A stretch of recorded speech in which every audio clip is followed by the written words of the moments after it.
es la reunión de fin de lectura del mes de mayo del Club Maravillas, de Maravillas Book Club. Normalmente hacemos una lectura mensual y luego nos juntamos a través de Zoom para comentarla. Y en esta ocasión tenemos la oportunidad de contar con el autor de la obra que hemos leído, que es Javier Martín Betanzos. El libro ya lo sabéis, ya lo conocéis, No creas lo que tus ojos te dicen, que es lo que estábamos contando, que él lo escribió en esta versión, bueno, escribió su novela y luego a través de la Fundación Aspace, que tenemos aquí como representante a Raquel Aceves, que también es un honor y un gustazo, pues luego se han hecho versiones para hacer la obra, el libro más inclusivo. Y es lo que nos estaba contando Raquel. Si quieres, entre ambos nos podéis repetir un poquito más corto, pues qué formatos hay de esta lectura, por qué lo habéis hecho, cómo, y un poquito la trayectoria de la novela. Sí, sí, sí. Bueno, vamos a ver. Antes que nada, porque se me va a olvidar, os voy a enseñar, Soledad ya lo vio, este es la versión en... ¿Lo veis? Sí. Esta es la versión Sí. oral. En Si braille. acerco, a ver si veis. ¿Veis los puntitos? Sí. Perfecto. Bueno, pues la novela son 3 tomos como estos, ¿no? Son 3 tomos. Yo lo supe con lo que era traducir a braille cuando tuve una alumna ciega. Y bueno, a mí esto me supone una satisfacción enorme, que algo de que dice Raquel que yo soy papá, ella es la mamá, mi mujer no está aquí, no se va a enterar. Ella es la mamá porque ella es la que dice. Y la verdad, todo esto se lo debemos a Raquel. Esta es la versión, bueno, esta es la versión de lectura fácil. Y para mí es la expresión de gratitud que yo tengo a las personas con parálisis cerebral que me han sufrido como, digamos, como profe, como yo qué sé, yo le he puesto la mejor voluntad del mundo. Y como me han enseñado tanto, y esto no es una cosa para algo que digo yo para quedar bien, ¿no? Es que es verdad. Pues yo que siempre quise escribir, y de hecho escribo, lo primero que se me ocurrió es hacer un libro que el protagonista fuera una persona con parálisis cerebral. Los que leéis mucho seguramente sabréis que hay un tipo de literatura que le llaman Bildungsroman. Yo lo habré pronunciado seguramente mal, es una palabra alemana que quiere decir libro de aprendizaje. Y ese normalmente es una transición. Ven. ¿Perdón? ¿No se me oye? Ha sonado que creo que es el micro de Gustavo que lo tiene abierto. Lo voy a silenciar. Bueno, ya estamos. Ya estamos, ¿no? Estaba explicando que es un tipo de novela que está adoptado el nombre Bildungsroman, que es alemán y que quiere decir más o menos libro de aprendizaje, y que trata normalmente de la transición de la infancia a la adolescencia o de la adolescencia a la primera juventud o al mundo adulto, ¿no? Lo que pasa es que aquí el protagonista es muy diferente, es alguien que va en silla de ruedas. Para que se haga una idea, es un Bildungsroman, por ejemplo, la novela Camino de Delibes. Es un Bildungsroman, El guardián entre el centeno. Bueno, esta con muchas particularidades, ¿no? Pero, y esta es una novela Bildungsroman con la particularidad de que el protagonista cuenta su historia en primera persona, lo cual es un atrevimiento por mi parte, porque requiere unas habilidades que yo he tenido que sufrirlas porque era mi bisoñez contra lo que yo quería contar y que a veces pues no sabía cómo, pero al final creo que salió algo aceptable. Y ahí está la novela que, bueno, yo conocí a Raquel de una traducción que yo hice al gallego de un cuento de Manuel Ferrero, que también iba sobre el tema. Y a partir de ahí, como Raquel es una mujer muy movida, se mueve como 18 o 20, pues surgió todo esto y yo se lo agradezco a ella, a la Confederación Aspace de Castilla y León, por supuesto, pero a ella especialmente. Y la pregunta que me queréis hacer, pues aquí estoy yo. No sé si quieres añadir algo, Raquel, sobre el proceso de, no sé, de difusión del libro que habéis hecho, cuántos ejemplares hicisteis, dónde lo habéis distribuido. No sé si nos quieres contar algo y si no pasamos directamente a las preguntas. Bueno, la idea del libro, como os ha dicho Javier, cuando llegó a nuestras manos, bueno, nosotros ya habíamos trabajado con él, ¿no? Porque como él dice, ya nos había ayudado con la traducción de un cuento. Desde la Federación de Parálisis Cerebral intentamos sensibilizar, ¿no? sobre todo el tema de la discapacidad, pero más en concreto sobre la parálisis cerebral. Pero para llegar a todos los rincones entendemos que bueno, pues que la literatura era una forma estupenda de llegar al público infantil a través de los cuentos y al público adulto a través del libro.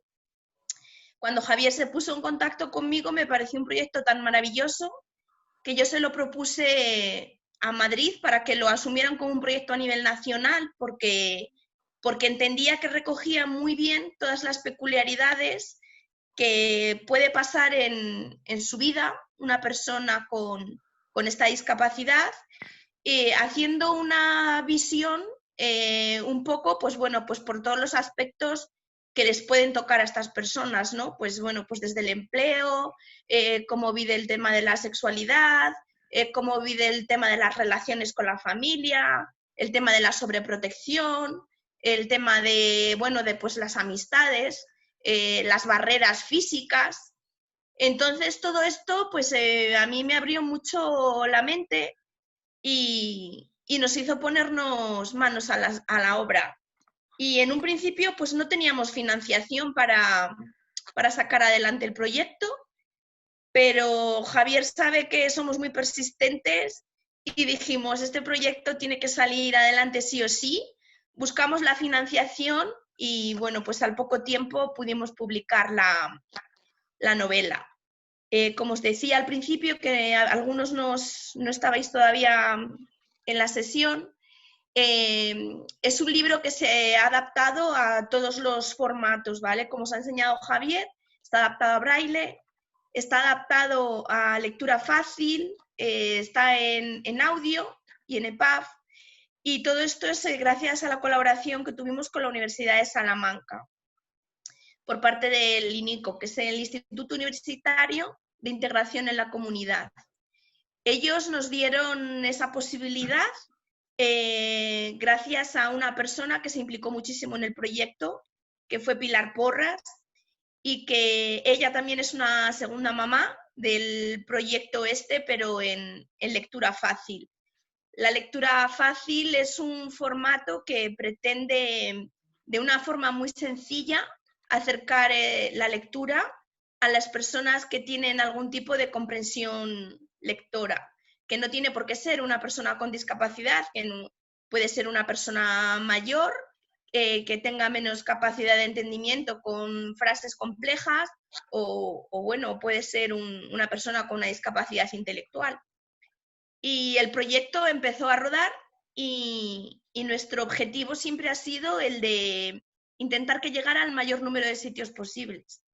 En esa búsqueda incesante de que esto llegara, pues nos pusimos en contacto con varios clubs de lectura, entre ellos Maravillas Book Club, y bueno, y Soledad, la verdad que fue súper amable, enseguida mostró su sensibilidad hacia esta temática, quiso leer el libro enseguida y poner en marcha, bueno, pues la lectura y poder acabar aquí, ¿no? Donde estamos hoy, que es bueno, pues en poder compartir aquello que todos hemos tenido la posibilidad de compartir un poco, cada uno desde su perspectiva de lo que ha podido leer.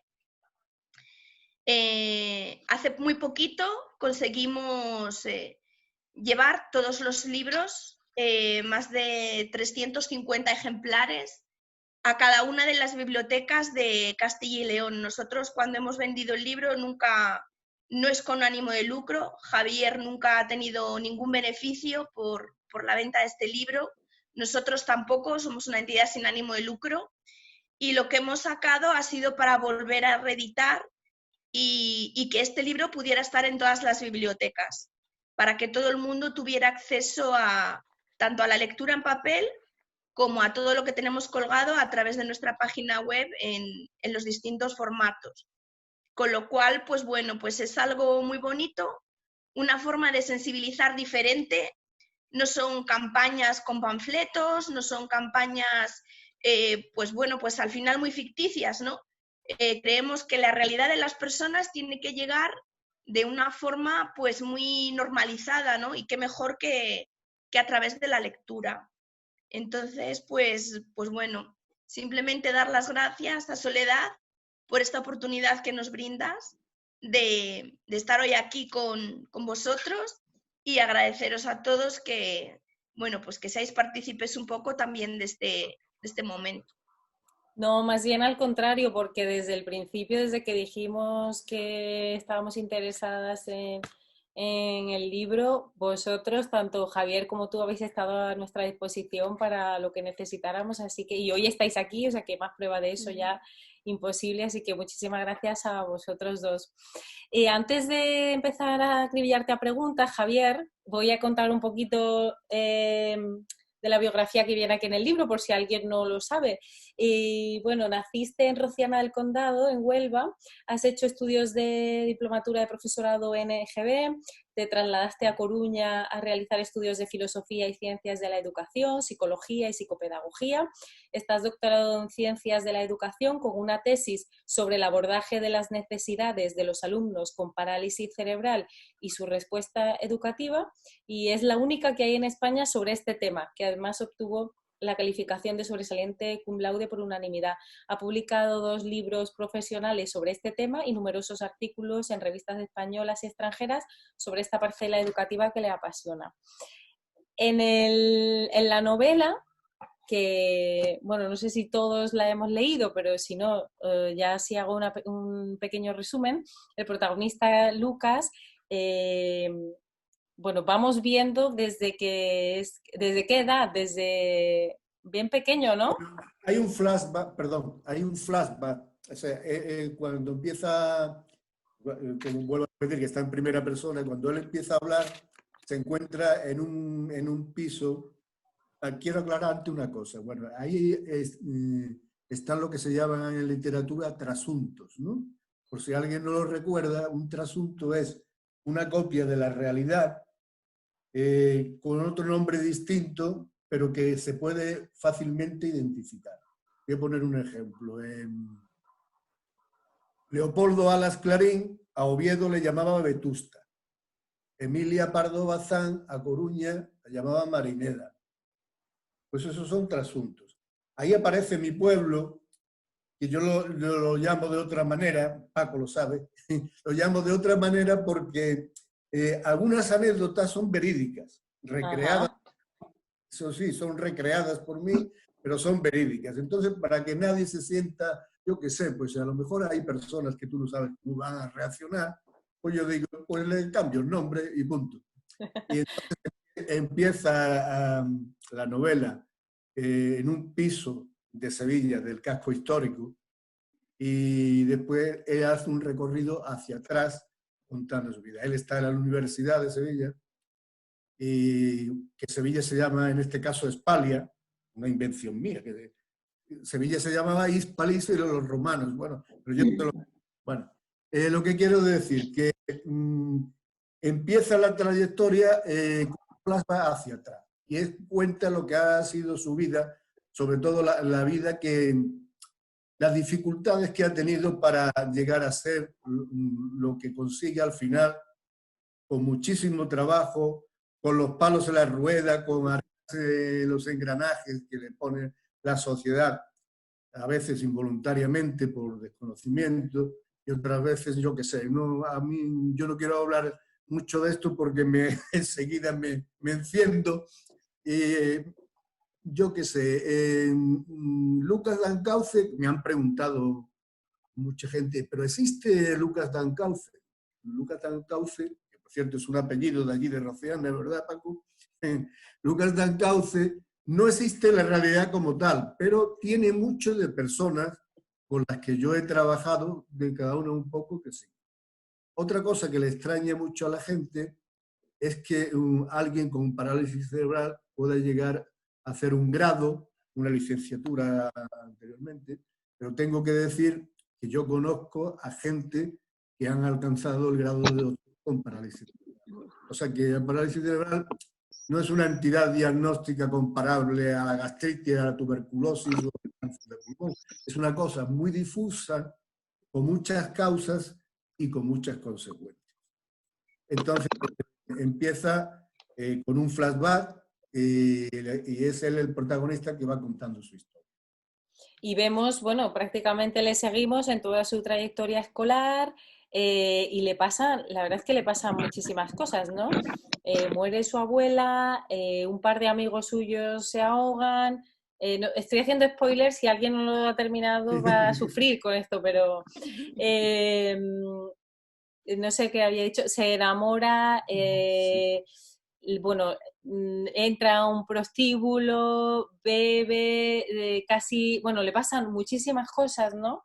Tiene como su primer encuentro sexual con el que no está muy contento, se siente incomprendido, siente que quieren guiar su vida y que él no tiene toda la capacidad, ¿no?, de decidir lo que quiere hacer.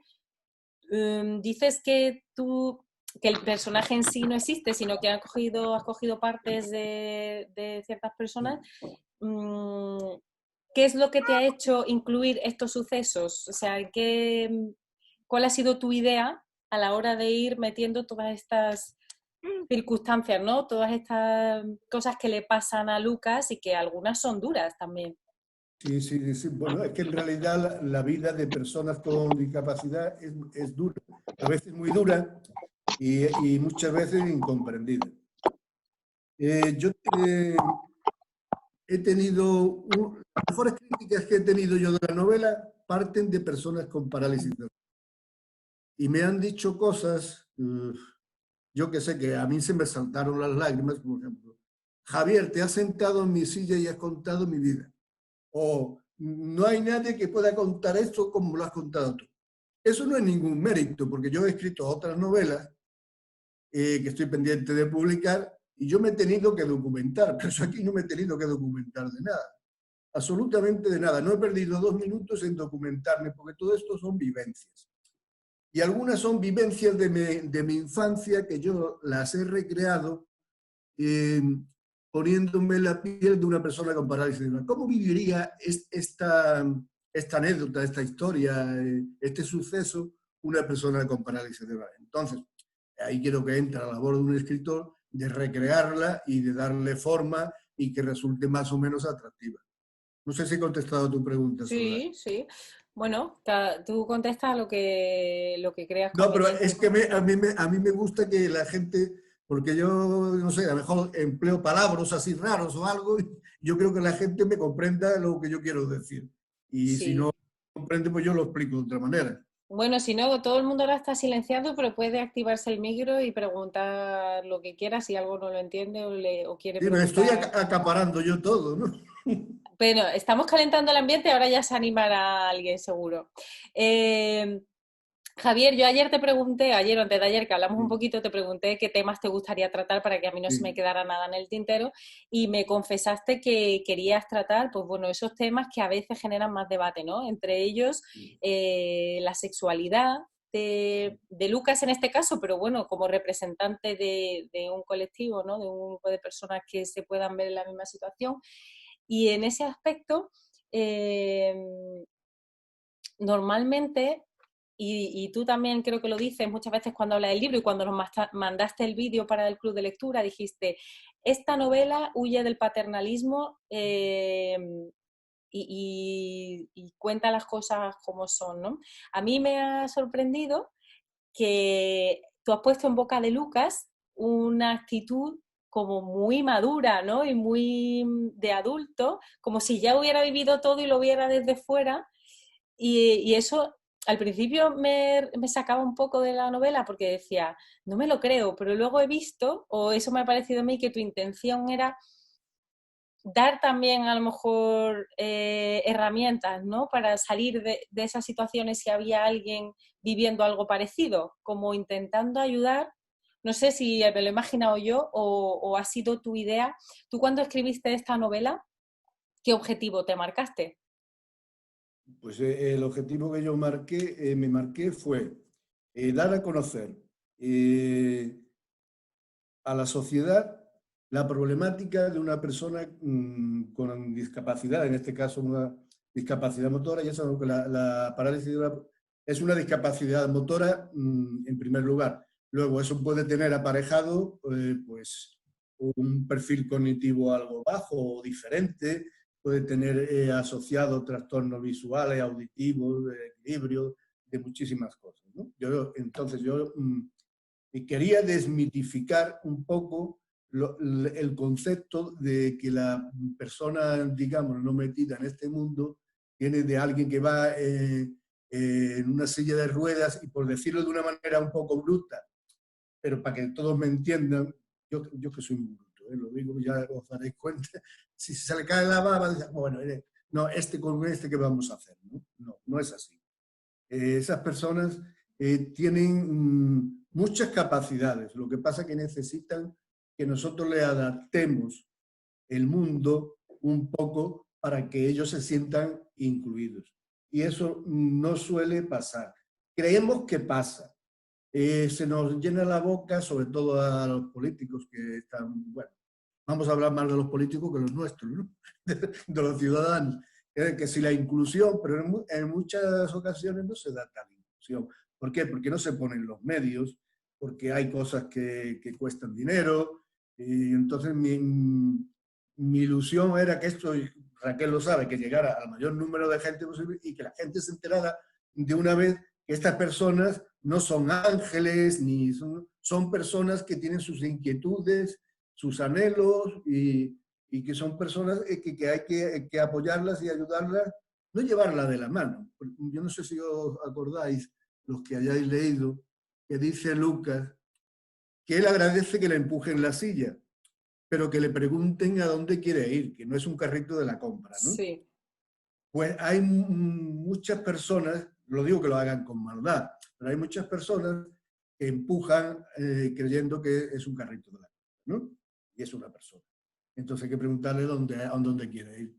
Una anécdota que podemos ver hasta la saciedad es que tú acompañas a una persona con parálisis cerebral y entonces viene una persona y si quieres saber algo como sobre la persona que va a la silla de ruedas, coge y le pregunta al acompañante, ¿no? Esas cosas, esos detalles que aparecen todo ahí, eso está hecho con mucha intención. Y está hecho con mucha intención porque también está hecho con mucha intención, que la gente cree que está con otra, pero yo lo quiero explicar. Por ejemplo, el que entiende mejor a Lucas y el que se preocupa más de él. Perdóname, Javier, es que se va a cortar la sesión porque Zoom nos corta. Entonces, hay que pinchar solo otra vez en el mismo enlace que habéis pinchado para entrar y nos volvemos a ver, pinchando en el mismo enlace, ¿vale? No hay que hacer ninguna otra cosa. Ya, vale. ¿Puedo seguir hablando? Sí, hasta que se corte. Bueno, ¿por dónde iba? No me acuerdo. Que algo nos ibas a contar que estaba hecho con mucha intención, que habías hecho... Por ejemplo, que es el padre, un hombre, por decirlo así, el que se preocupa más del hijo y el que lo entiende mejor. A mí me llegaron a preguntar, ¿y cómo vas? Pues lo que suele suceder es justamente lo contrario. El 99% es la mamá la que se preocupa del niño y del que da todos los niños. Pero yo quise poner eso así a propósito, porque ¿qué impedimento tiene un hombre para atender a su hijo con una discapacidad? Ninguno. ¿Por qué es una obligación de la mujer? No hay ninguna razón. Es más, hay matrimonios que cuando reciben un hijo con discapacidad es objeto de controversias Y yo conozco muchos casos que ha sido causa de divorcio hay que hacer esto con el niño hay que hacer lo otro, y se crean situaciones de muy mal pronóstico y al final de muy mal resultado. Y los que hayan vivido eso seguramente me darán la razón. Antes de que se corte, estaba buscando aquí en el libro, pero no lo encuentro, que también dices que una de las cosas que menos soporta Lucas es la compasión, ¿no? Y casi que lo compara con... Me habías preguntado que una de las cosas que más detesta Lucas es la compasión, ¿no? Eso. Sí, eso es muy importante. Lo opuesto a la dependencia es la autonomía. Hay muchas personas bien intencionadas que miren, pobrecito, ya te lo hago yo. Eso a las personas con discapacidad,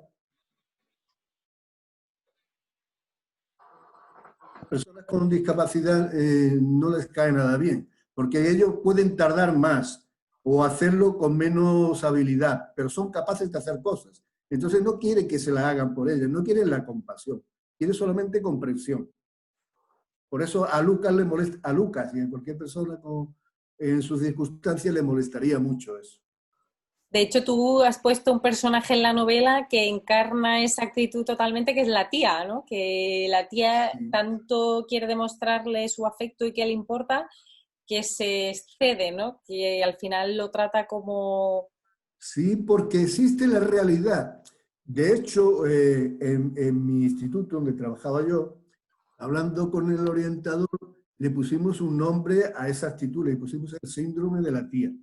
Es la persona que se quiere redimir por algún motivo y entonces se vuelca en una persona de esta característica creyendo que le hace mucho bien y a veces lo que consigue es todo lo contrario. El síndrome de la tía, ¿eh? O sea que... Es una invención mía. Bueno. Luego hay otro tema que tratas y que le pones a Lucas delante, ¿no? El tema, bueno, pues estudiar, licenciarse o graduarse, como se dice ahora, tener un sueño profesional, ¿no? Y como él mismo dice, hay mucha gente que pensará que para qué estudiar si yo no voy a conseguir un trabajo. Y luego tú terminas la novela que le han ofrecido participar en un programa y lo dejas ahí un poco abierto, ¿no? Dejando un poco de luz a que sí que puede haber una integración laboral real y no sé, ¿qué querías tú? Yo quería que el lector se implicara ahí y sacara su propia conclusión. Y entonces, por eso yo he escrito 3 novelas, 2 publicadas y una que estoy negociándolo, y las 3 quedan como abiertas, porque quiero que el lector se implique en la solución. No porque yo no le quiera dar una solución, yo le puedo dar una solución sin ningún problema. Después de escribir 300 páginas, me da igual escribir una más, ¿no? Pero en este caso es que lo pide la novela, ¿no?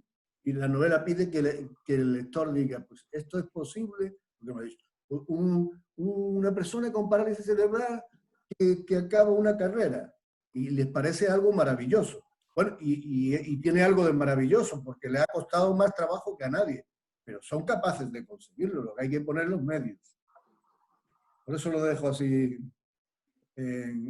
por acabar, digamos. ¿No tendrás pensado hacer la continuación? ya me han hablado de eso, pues a lo mejor me tengo que poner a hacerlo, porque ya me lo han dicho varias veces. Lucas en su vida ya profesional, ¿no? ¿Y no te resististe a hacer un final feliz o porque, o bueno, no te gustan otros finales? Al final termina él con la chica de la que se enamoró, a la que le dio su primer beso, siendo padres, ¿no? Aunque no sea un hijo suyo, pero bueno, van a criar juntos a una niña y viviendo al lado de la playa, viendo los atardeceres, con una pasarela que le va a ayudar a ir a la playa. Sí. Bueno, Paco sabe que esa playa está inspirada en Mazagón.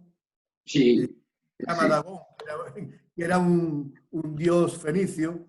Ahí de la... Bueno, a mí me gusta poco el almíbar, ¿no? Las cosas azucaradas bueno, sí, apetecen en ciertos momentos, pero la vida no es todo almíbar. De todas maneras, yo creo que el final de la novela sea un final poco esperanzador, ni mucho menos. Me parece un final muy aceptable para la vida que llevó.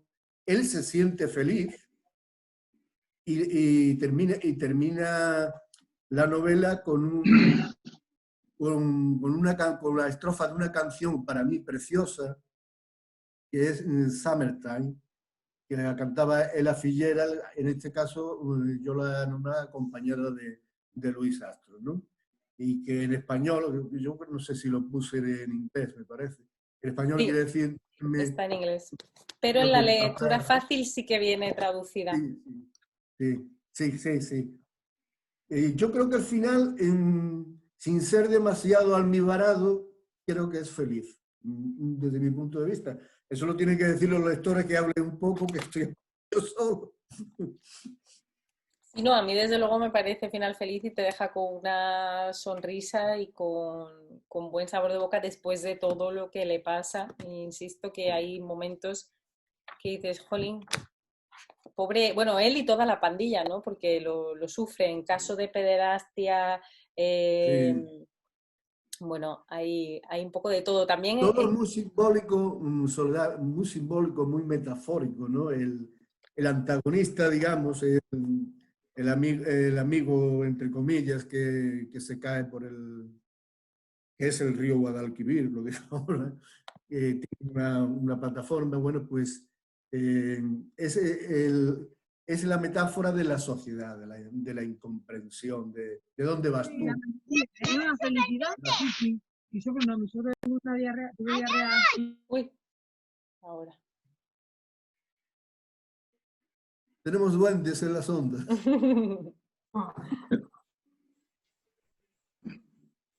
Te hemos interrumpido, ¿no? Estabas diciendo algo. Mira, Que era todo muy metafórico. no queda todo muy metafórico, muy simbólico. El antagonista de Lucas es un reflejo de muchas posturas de la gente con la sociedad. Y después está la otra vertiente, digamos, que sería la de la tía, ¿no? El pobrecito, no lo hagas, que ya te lo hago yo. Y el otro es el que se opone, tú dónde vas así, tú qué vas a hacer, ¿no? Pues eso en la realidad se da así, pero yo creo que un escritor debe personificar eso, darle forma y producir tensiones, ¿no? Dentro de la novela, porque si no el lector se va a aburrir. Y lo que quiere decir al fin y al cabo es eso, que esas posturas, tanto de la sobreprotección como el decir tú no vales para nada, que más o menos era lo que al fin y al cabo quería decir el otro, pues es lo que debemos, y tiene su justicia poética el hombre que se cae y después queda igual que nunca o peor, ¿no? Porque tiene que ir La justicia kármica estaba yo pensando, ¿no? Que justo el más duro con él o el que demuestra menos empatía en general durante toda la obra termina igual o peor que él, aunque también con la esperanza de que hay mejora. O sea, eres un optimista. Sí, bueno, que una brinda que dice, bueno, pues si me voy hoy, si estaba hablando con la otra, ¿no? Hay que dar un poco de esperanza, ¿no? Porque tampoco se puede ser tan pesimista que no vamos a ningún lado. No, sí, desde luego yo creo que todos los mensajes o la mayoría, aunque empiezan o tienen una parte negativa, terminan siendo positivos. Incluso Lucas, que al principio habla de que la profesora no le mira así raro por la baba, lo que contabas antes, pero luego todos sus compañeros de clase, exceptuando a Ramiro, que bueno, que es el malote, ¿no?, de la clase, lo integran bastante bien. Lucas va con todos sus amigos a hacer todo, van al campo, van a la discoteca. O sea, es un niño integrado, es un niño que tiene sus amigos, que hace una vida más o menos como corriente, como la de todo el mundo, como la de todos sus compañeros. ¿Cuáles crees tú? O sea, tú has resaltado ciertos problemas, ¿no?, o conflictos que se pueden generar, pues eso, que la sociedad los trate de una manera paternalista, la sexualidad, incluso hablas de los servicios de asistencia sexual, ¿no? Sí, Él como que lo bueno, menciona un poco. Bueno, es que hay tantas cosas que se podría hablar que a mí se me olvida. Lo de la asistencia sexual es un tema muy controvertido y muy de actualidad. Yo no tengo una postura clara, porque lo de asistente sexual, en el caso de Luca, no sería buscarle una prostituta, ¿no? Porque hay quien dice que el asistente sexual sería un facilitador o facilitadora, digamos, una especie de mediador o de propiciador de que la persona discapacitada pudiera tener esa relación sexual o afectiva. Lo que pasa que a veces la gente lo que hace es traducir asistente sexual por prostitución. Y esto a Lucas no le gusta y a mí tampoco. Bueno, yo no tengo datos, pero creo que al final eso cada vez está calando más, ¿no? Y está teniendo más... No sé si alguien de los que está aquí Y bueno, a mí sabe... sí que me gustaría intervenir en este caso. Bueno, deciros que hay, bueno, pues muchas opiniones encontradas, ¿no? Al respecto. Todos sabemos que hay personas y hay incluso entidades y organismos que están apostando por todo el tema de la asistencia sexual, como bien dice Javier, ¿no?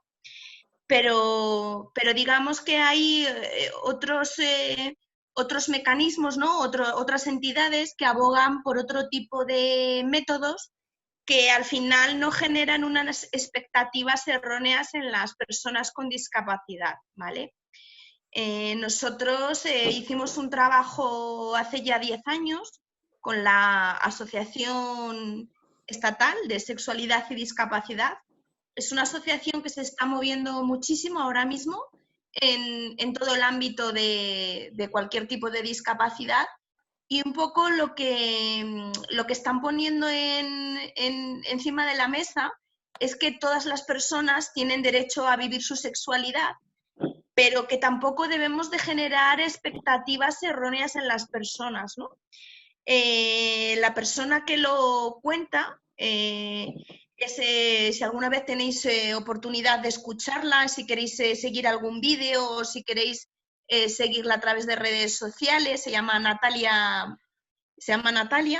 y bueno, ella aboga porque estas personas puedan tener pues una vida plena, pero accediendo a lo que ellos puedan acceder, ¿no? No podemos considerar que la asistencia sexual sea algo a lo que puedan acceder todas las personas, con lo que al final estamos generando unas expectativas irreales, ¿no? Con lo cual generamos todavía más frustración, porque bueno, se entiende que la asistencia sexual ahora mismo, hoy por hoy en España, no está legalizada como tal, porque se entiende como prostitución en muchos casos. Sin embargo, bueno, hay entidades que lo avalan, ¿no? Hay entidades que lo defienden, pero hay otros organismos y entidades que lo que están defendiendo es que hay que prestar a las personas los apoyos necesarios para que puedan acceder a su propia sexualidad sin necesidad de generarles ese tipo de expectativas, ¿vale? Entonces, hace un tipo de educación sexual hacia estas personas, de cómo pueden vivir su propia sexualidad y de darles estrategias o instrumentos para cómo poder vivirla, ¿no? Y sin generar, pues eso os digo, esas falsas expectativas que a veces se generan, ¿no? Y ella es muy gráfica cuando lo cuenta. Muchas veces pone el ejemplo de todos nos centramos en los macarrones, macarrones, macarrones, dice ella.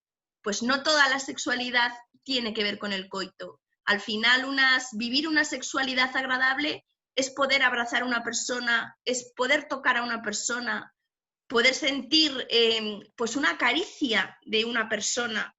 Y a veces no nos damos cuenta que las personas con parálisis cerebral, sobre todo las que están muy gravemente afectadas, les cuesta mucho acceder a una caricia, les cuesta mucho acceder a un abrazo, les cuesta mucho acceder a tocar a una persona y a veces son expectativas tan sencillas de cumplir que a veces con el simplemente, con el hecho de que las dejemos manifestarse y que las dejemos decidir sobre qué es lo que ellos piensan, sobre cómo podrían vivir su sexualidad, pues eso sería un paso muy importante, ¿no? También este tema se habla muchísimo en las personas que están institucionalizadas, porque a veces ni siquiera tienen un espacio, ¿no?, propio donde poder vivir su propia sexualidad. Entonces se aboga porque tengan incluso espacios pues para poder estar solos, simplemente, porque realmente muchas de estas personas acaban compartiendo una habitación. ¿Qué momentos de intimidad tienen cuando hasta para ir al baño necesitan del apoyo de una persona? A veces ni siquiera tienen opción de acceder a su propio cuerpo. Entonces, hay veces que queremos dar un salto tan grande en este tema que nos estamos perdiendo lo más básico. Educar en sexualidad no es educar en el coito. Educar en sexualidad es partir de una base en la que cualquier persona pueda disfrutar de una caricia, de un abrazo o de poder ver su propio cuerpo, simplemente. Entonces, pues bueno, pues Lucas es un afortunado porque tuvo una vida muy, muy difícil, pero bueno, pero al final tuvo la oportunidad de tener una pareja, pero no todas las personas, ya no con parálisis cerebral, todas las personas, bueno, pues pueden tener la suerte o la desgracia o en esta vida de tener o no tener pareja, ¿no? Pues no tiene por qué depender de la discapacidad. Pero lo que sí depende de cada uno de nosotros es cómo vivir esa sexualidad, pues con independencia de tener acceso o no tener acceso a eso que todo el mundo tenemos en la cabeza, que muchas veces es la parte estrecha de la sexualidad. Hay que tener una visión muchísimo más amplia. Y bueno, pues yo os invito que si tenéis alguna vez ocasión, pues que sigáis a Natalia de la Asociación Estatal de Sexualidad y Discapacidad. Perfecto.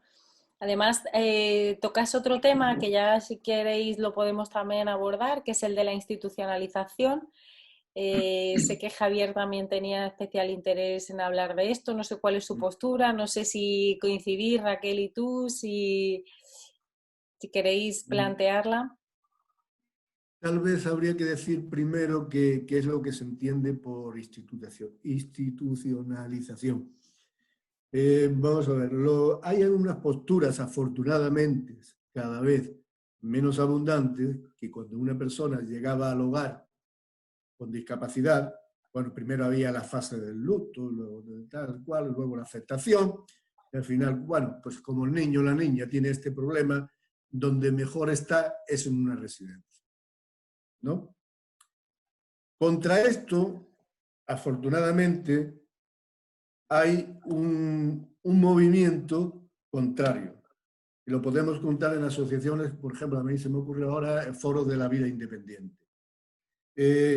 Hay personas que tienen pocas oportunidades de interactuar con los demás. Yo, hablando, como soy docente, bueno, ahora estoy en la edad dorada, pues se me ocurre que hay alumnos, claro, es una persona, pero cuando entra en un centro educativo es un alumno, que no es capaz de seguir un mínimo currículum. O sea, va a ir a un centro ordinario para seguir un currículum paralelo, no va a coincidir y no va a converger nunca con el currículum de sus compañeros, y que es una nueva forma de segregación.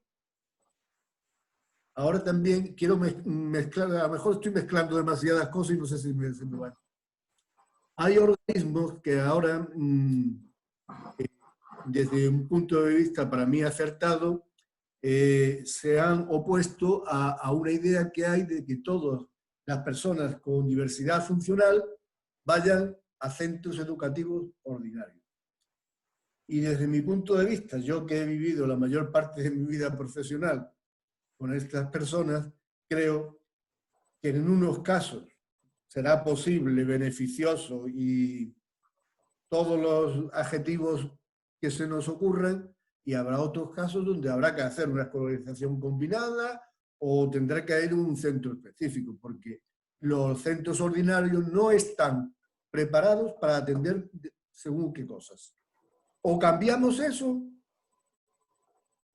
que los políticos digo que no lo van a cambiar porque eso cuesta mucha pasta, o decimos, mira, hay que evaluar las posibilidades y no porque que sea un profesional el que te diga qué es lo que puede hacer esta persona, en dónde está mejor, en un centro ordinario, no es lo que diga un político, ay, que sí, porque así quedamos mejor y así tenemos 100.000 votos más.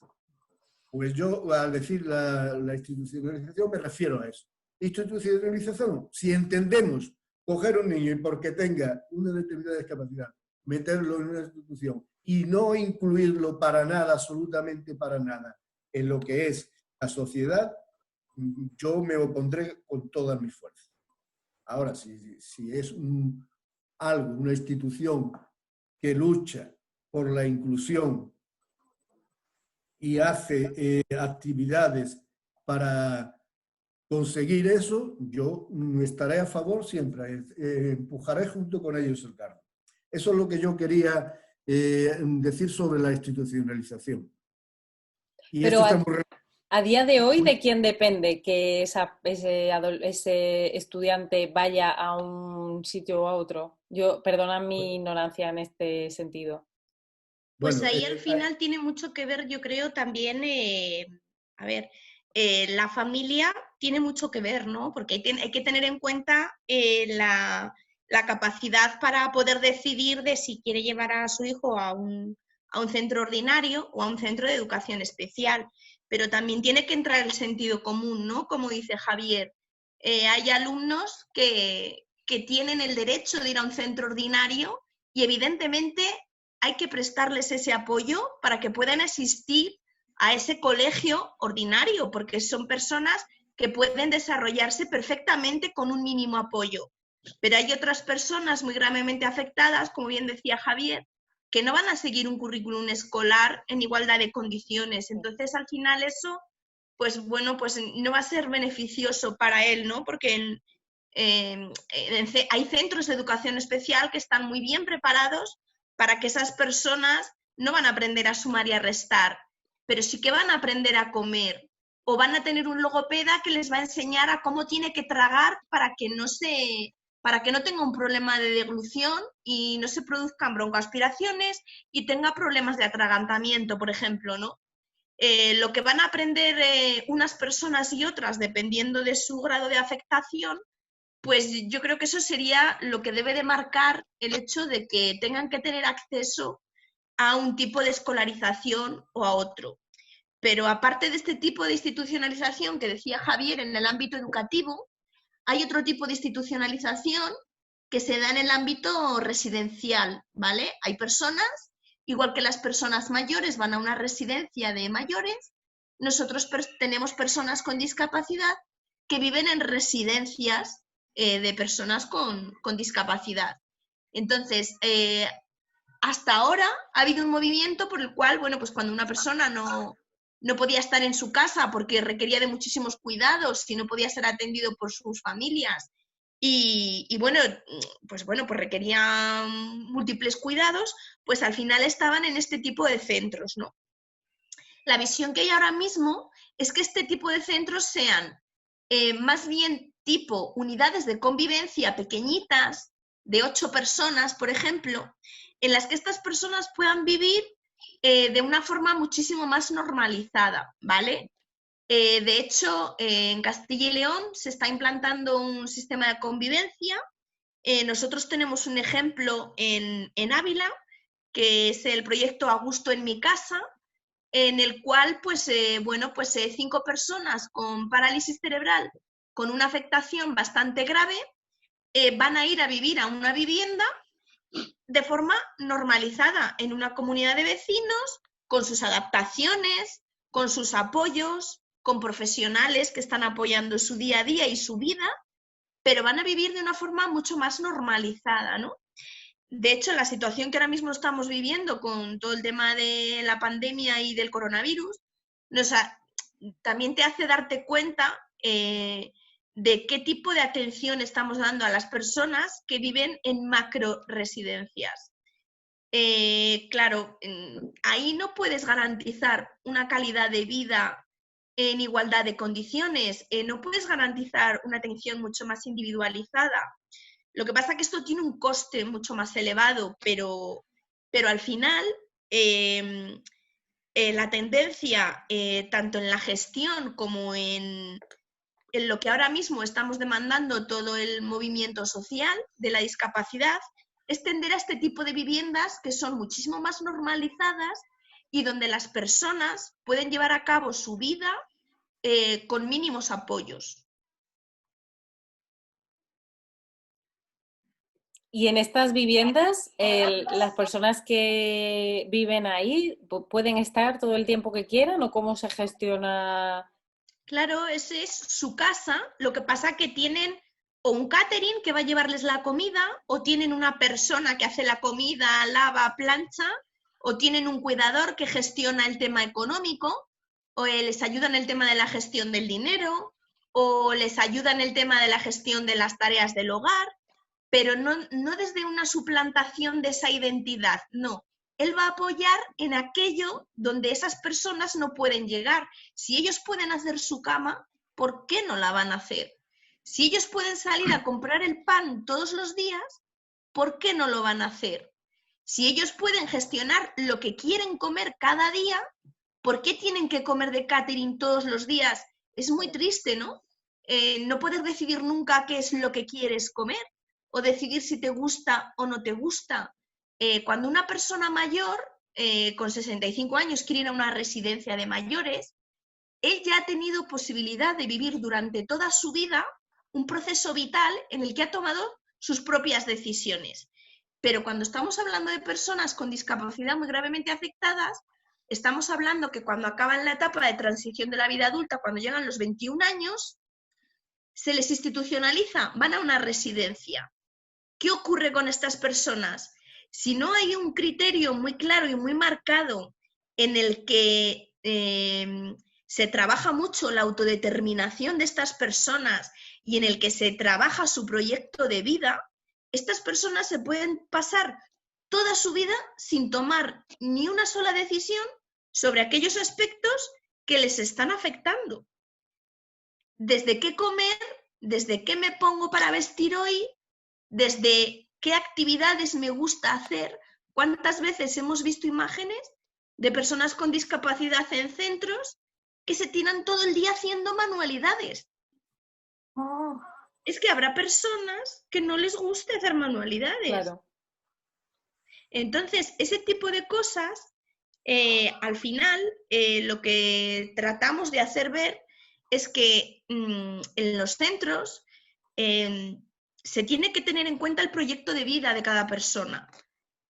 No todos somos iguales, no todas las personas tenemos las mismas características. Habrá personas que les guste viajar y quieran viajar y con un mínimo apoyo pueden viajar. Y habrá personas que les guste ver la tele, habrá personas que les guste hacer manualidades y habrá personas que sean felices saliendo a dar un paseo, pero les tenemos que intentar prestar los apoyos para que puedan hacerlo. Por lo que veo, Raquel, bueno, yo no soy ninguna experta, pero entiendo que los movimientos sociales van pasando por oleadas, ¿no?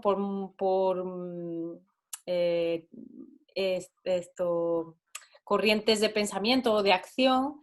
Igual en otra época la preocupación era ofrecer ocio o actividades en las que pudieran estar desarrollando algunas capacidades o entretenimiento, no sé, y ahora por lo que te oigo y por lo que entiendo, la preocupación es conseguir que sean lo más independientes posible o que decidan dejarles en sus manos el rumbo de su vida lo que más se pueda, ¿no? Bueno, al final estamos hablando de que ha habido un cambio de concepción de la discapacidad, ¿no? Hemos pasado de un modelo muy médico y rehabilitador en el que en los centros se prestaba solo tratamientos, terapias, atención médica, pero claro, nos hemos dado cuenta que al final todos los estudios que hay de calidad de vida de las personas te ponen el foco de atención muchísimo más en aspectos que tienen que ver con ámbitos de la funcionalidad de la persona, en cómo me relaciono con los demás, qué actividades de ocio tengo, en qué cosas puedo decidir sobre mi propia vida. Y está demostrado, porque hay estudios que así lo demuestran, que estas personas, cuanta más capacidad tienen de participar en su día a día, más alto es su grado de felicidad, porque se sienten más integrados.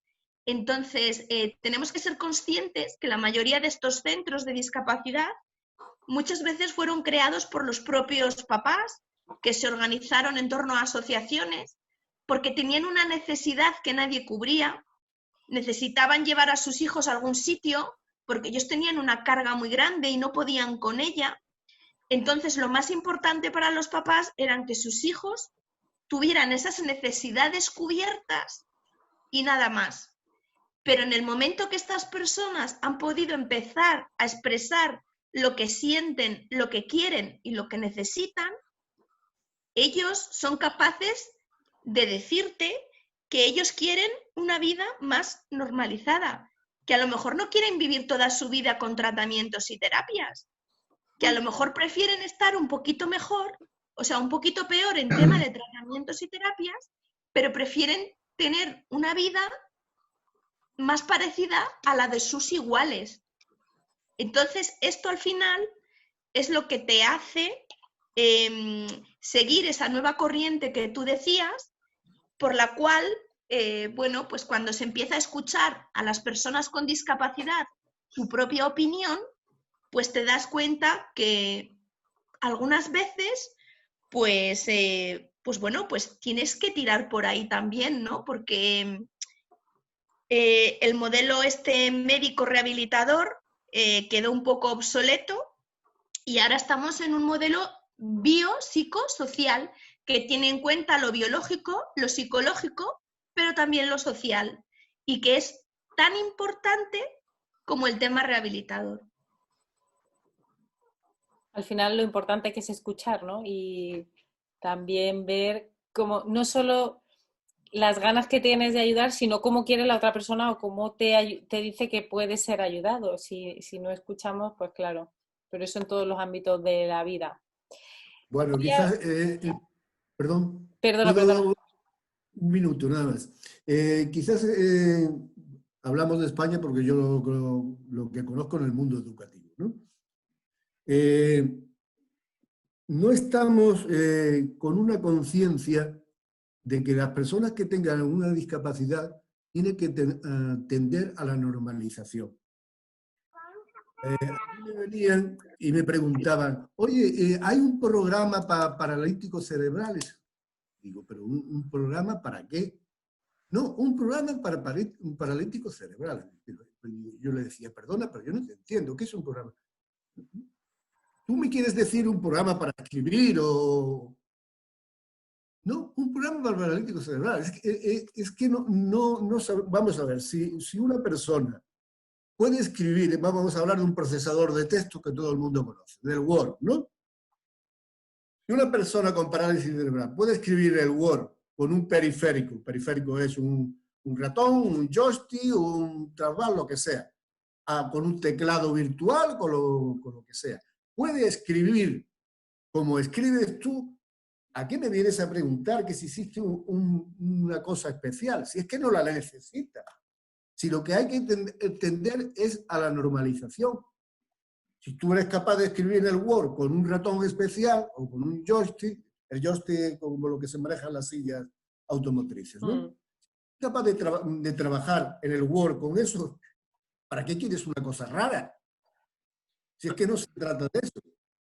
Se trata de normalizar, de que la persona no se sienta mucho más diferente porque tú le estás abocando a un rincón, decir, bueno, es diferente, tú tienes que hacer otra cosa, ¿no? Si puede hacer la misma que tú. ponle la ayuda necesaria y enfócale el camino, pero no tiene que hacer ninguna cosa rara.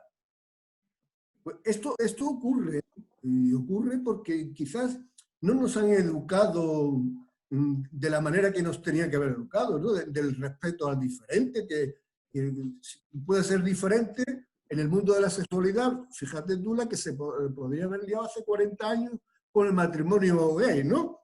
Pongamos, pues esto es una cosa parecida. Vamos a ver, si tú eres capaz de escribir en un procesador de texto normal, ¿para qué quieres una cosa rara? Nada, pues igual sí, que los demás. Que es más simple a veces de lo que queremos hacerlo. Muchas cosas son de sentido común, Soledad. De sentido común. Ni hay que tener ni conocimientos especiales ni nada, sino sentido común. Bueno, está aquí todo el mundo muy callado, Javier. Vamos a abrir ya el turno a ver, porque queda menos de un minuto. Entonces va a haber que volver a darle el enlace para que escuchemos por lo menos la voz de alguien más. Hombre. Y como tenemos que cerrar y darle otra vez al enlace, ir pensando alguna pregunta o algún comentario y nos vemos ahora en nada. Y ya también nos despedimos, ¿vale? No, que no se vaya nadie sin decir adiós. Vamos a ver si alguien quiere hacer alguna pregunta, o no tiene por qué ser una pregunta, un comentario, algo que quiera aportar o algún aspecto del que quiera que hablen Raquel o Javier. Yo, por ejemplo, Paco. Sí, Paco. A ver, yo me he quedado con un punto de Javier que le doy toda la razón. A ver, yo... Sí, le doy toda la razón, porque yo lo vivo. A ver, yo lo vivo porque llevo transporte urbano, llevo un autobús urbano, y nosotros, el PMR, la rampa, nosotros somos los encargados de facilitarle ese acceso a esas personas, ¿no? Y el punto que me ha dicho Javier es 100%, porque ellos están limitados, pero son autosuficientes. A ver, me explico. Ellos... Ay, perdón. Un momento, Paco, un momento. Te ha cerrado el micrófono. Te he cerrado el micro, Paco, un momento. Perdona.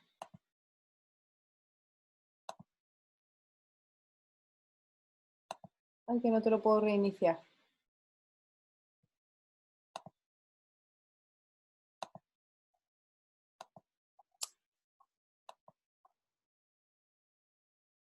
¿Cuánto fastidian estas cosas? Y a lo mejor no puede Paco reiniciarlo. Ahora, ¿no? Ahora, Paco, ahora. Ahora creo que me escucháis. Bueno, por sí. A lo que me refería. Ellos son autosuficientes, pero dentro de sus limitaciones. Hay limitaciones que sí que te piden ayuda. Pero lo que ellos pueden hacer sí que lo hacen por sí mismos y algunos noto que ya de años, de conocerlos de años, que incluso le cae hasta mal. Me dice, no, pero déjame que yo lo hago. ¿Sabes? Nosotros nos prestamos.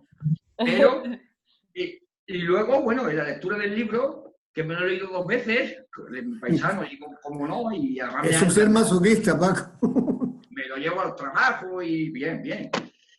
Y luego, bueno, a ver, yo siempre he sentido empatía por estas personas desde pequeño, y ahora más todavía, ¿no? Que trato con ellos, un poquito, pero trato, ¿no?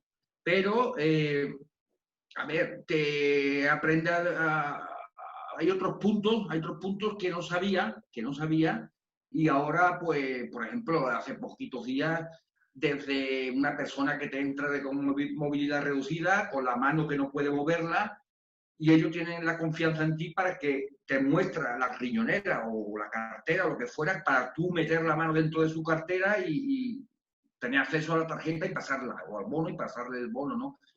Y bueno, el libro sí que me ha dado tenía empatía, pero he aprendido puntitos ahí que al principio cuando veía cualquier silla de rueda, ahí estaba pendiente, sí, la verdad. Bueno, eso también, a ver, que como buena persona te sale y luego cuando lo piensas 2 veces, se quiere decir que por lo menos no usas ese impulso para hacer el mal, por lo menos.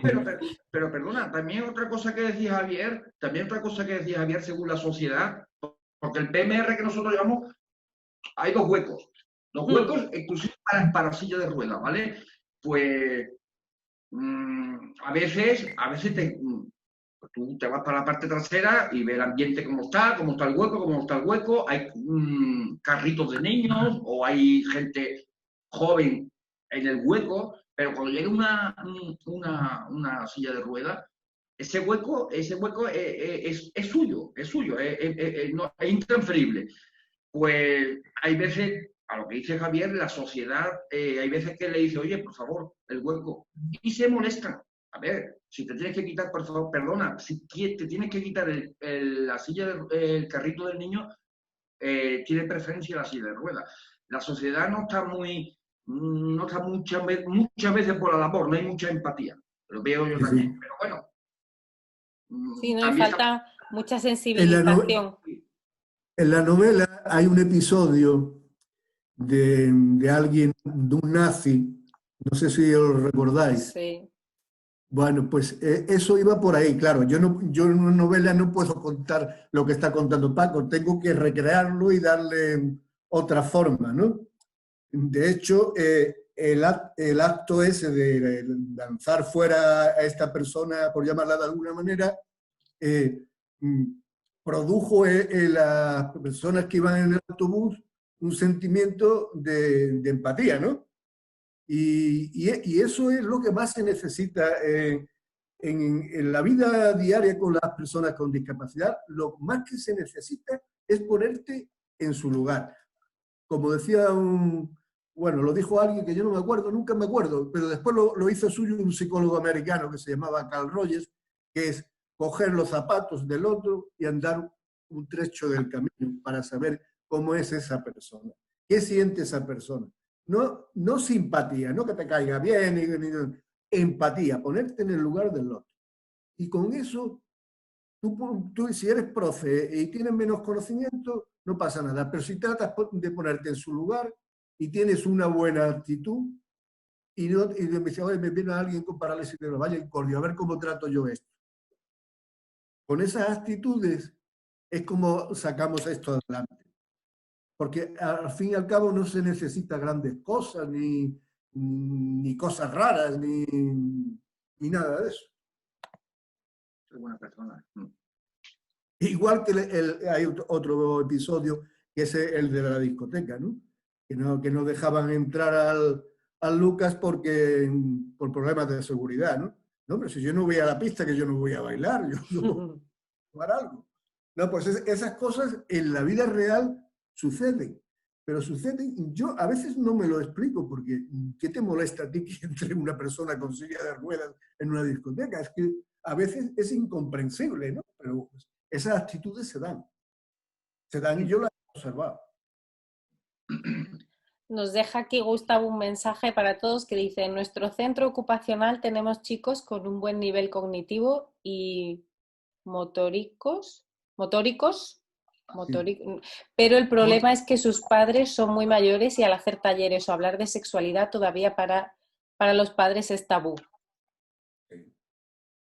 sea que en las casas puede que no estén hablándolo y que se necesite lo que hablaba antes Raquel, ¿no? Que haya pues esa educación sobre todas las formas de sexualidad posibles o adaptadas a cada caso.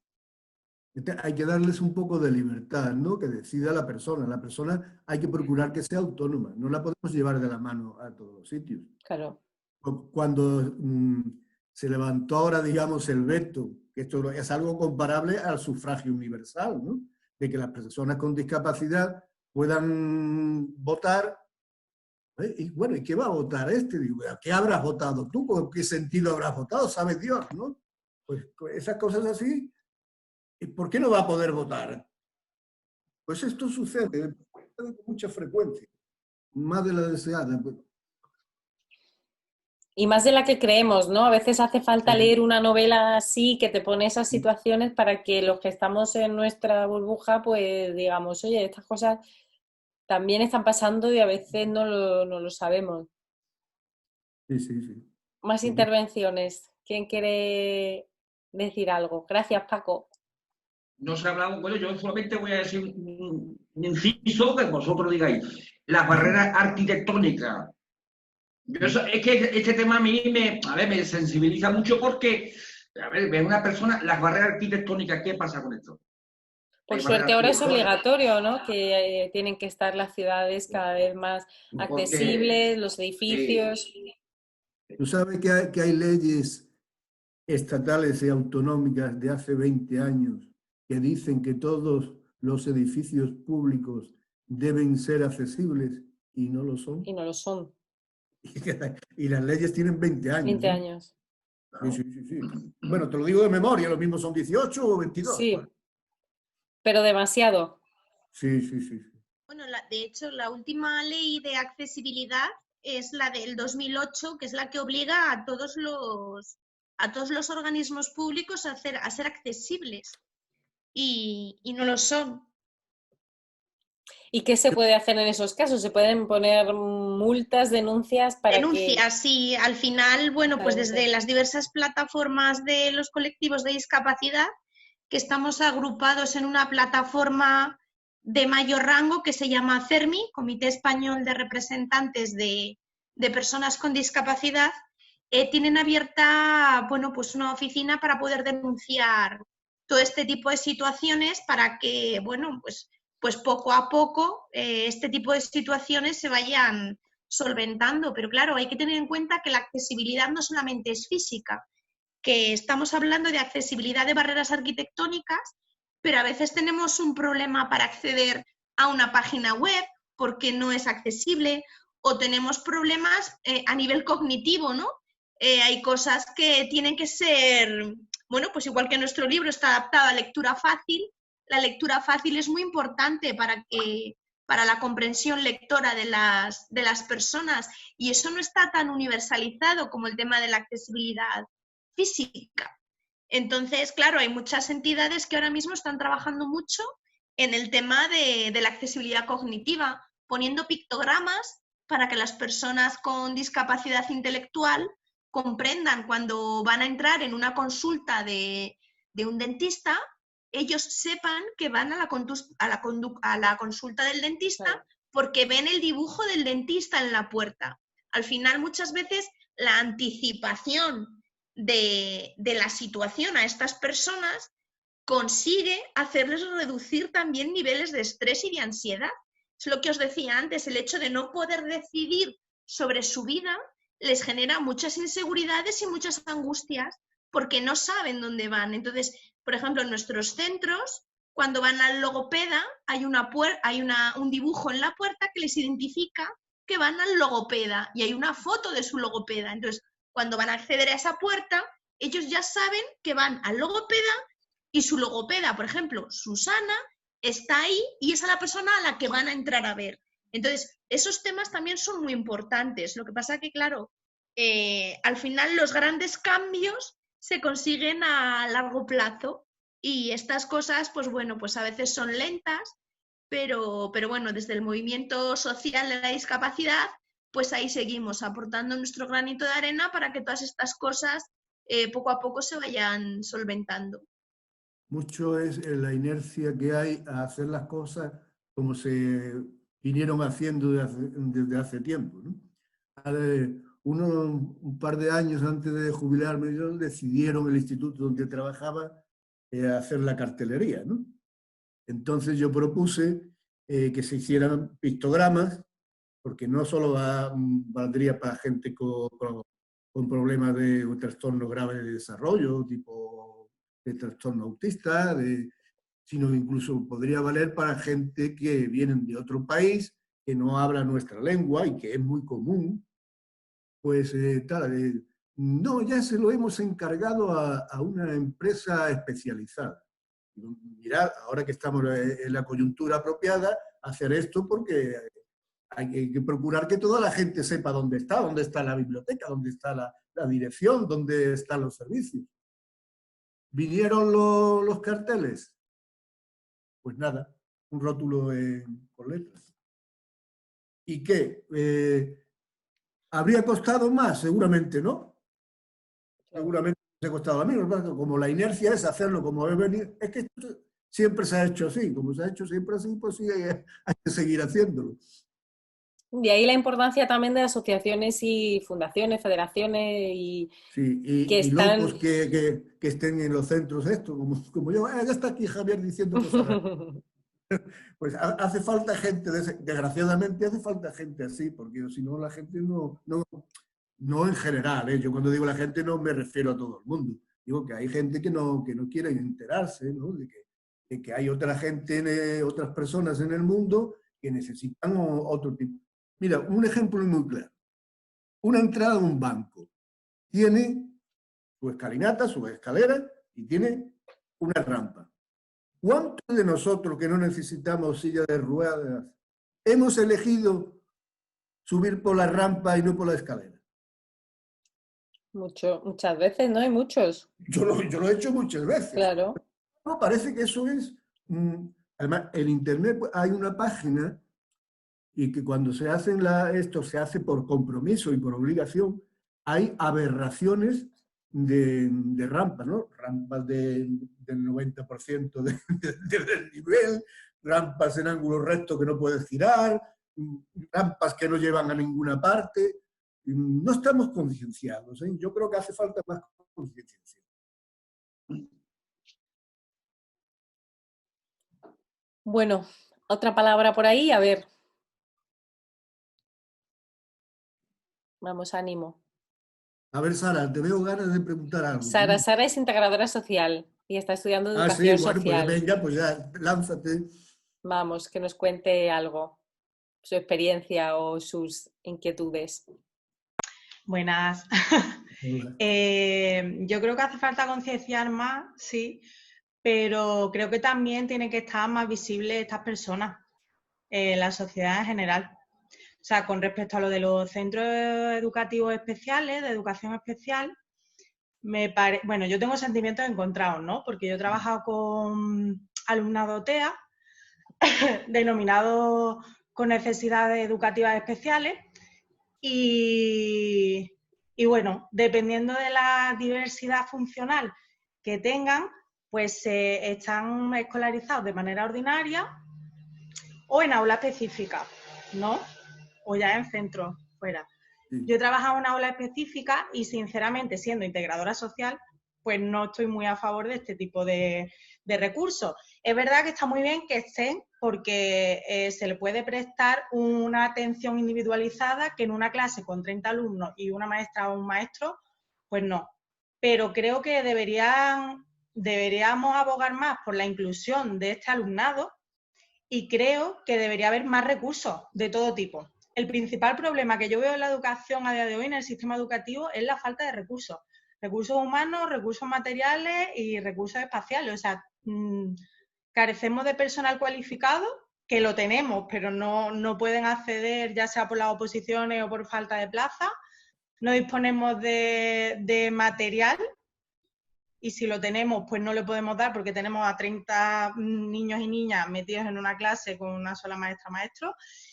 Y luego, claro, yo creo que todas las personas en general tenemos capacidades diferentes, ¿no? A mí el término discapacidad personalmente no me gusta porque creo que es como menosvalorar a esas personas y creo que todos tenemos capacidades diferentes, o sea, todos valemos, se nos da muy bien algo y no tan bien otras cosas, ¿no? Entonces creo que eso es lo bueno de la sociedad en la que vivimos, ¿no? Que unos podemos completarnos con otras pues eso, cada uno con sus capacidades. Bueno, lo y el tema importante de la son las institucionalización... ¿El qué? Digo yo que lo importante son las intenciones, porque discapacidad, el prefijo dis, bueno, voy a poner en plan profe ahora. El prefijo dis puede ser de origen latino o de origen griego y significan cosas diferentes. En un caso significa que no eres capaz de, y en otro caso es dificultades de. Por ejemplo, alguien con dislexia no quiere decir que no sabe leer, sino que tiene dificultades para leer.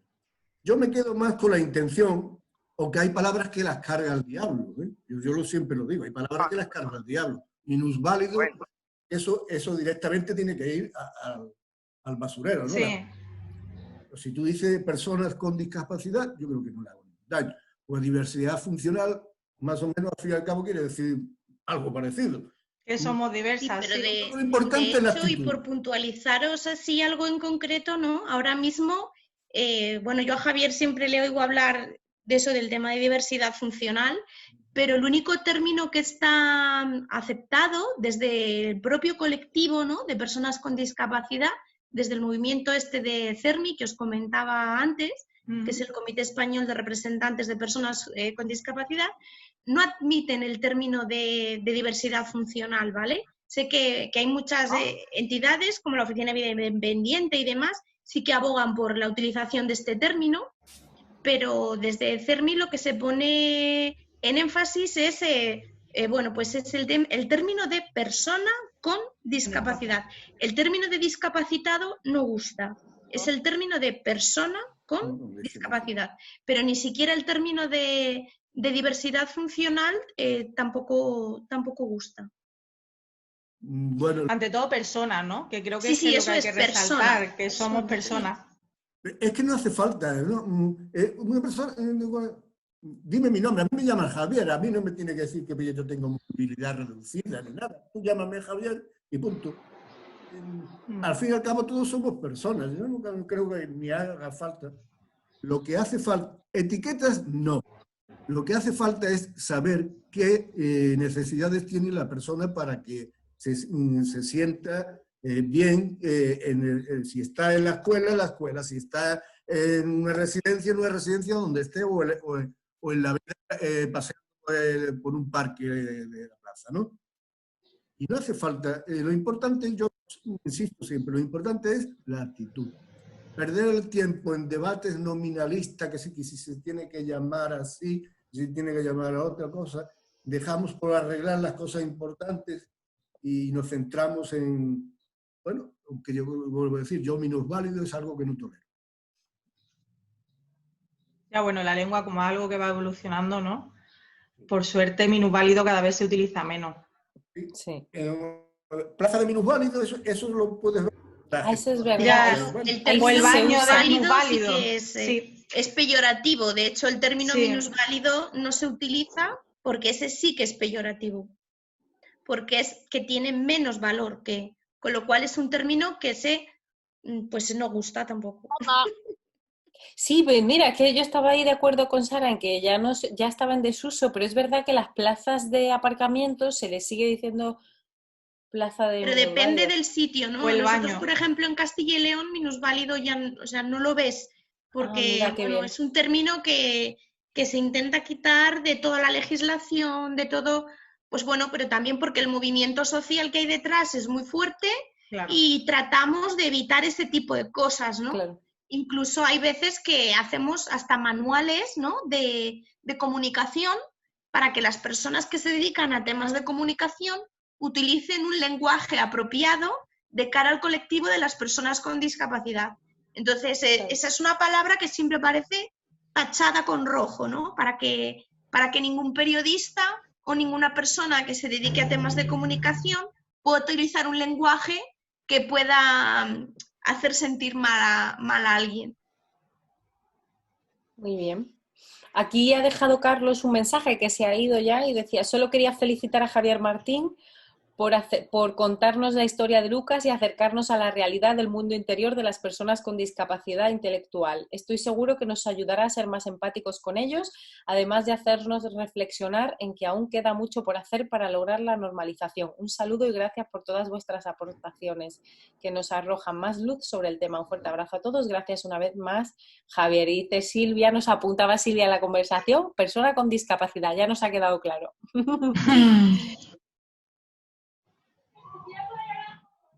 ¿Algo más? Vamos, últimos minutos, que además esto va a saltar en breve diciéndonos que se nos acaba el tiempo. Vale. Yo por mi parte nada, volver a daros las gracias a todos, especialmente a Javier y a Raquel, por vuestro tiempo, por vuestras ganas y por vuestra predisposición siempre. Y nada, que ya nos hablaréis y nos contaréis del próximo libro. Bueno, yo encantado, cuando queráis otro vez. Bueno, el próximo libro o la película, Javier. Ah, bueno, oye, eso sería muy interesante. Esta Raquel me gustaría que la conocieras en persona.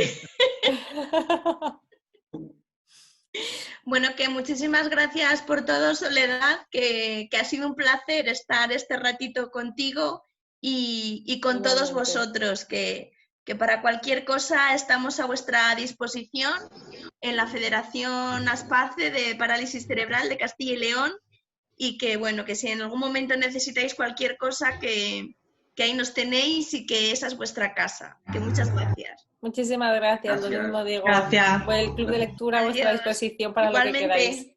Adiós. Gracias a todos. Gracias a todos, besos. Adiós, Silvia, Mario, Gustavo, Laura, Paco, Adiós. Hasta luego.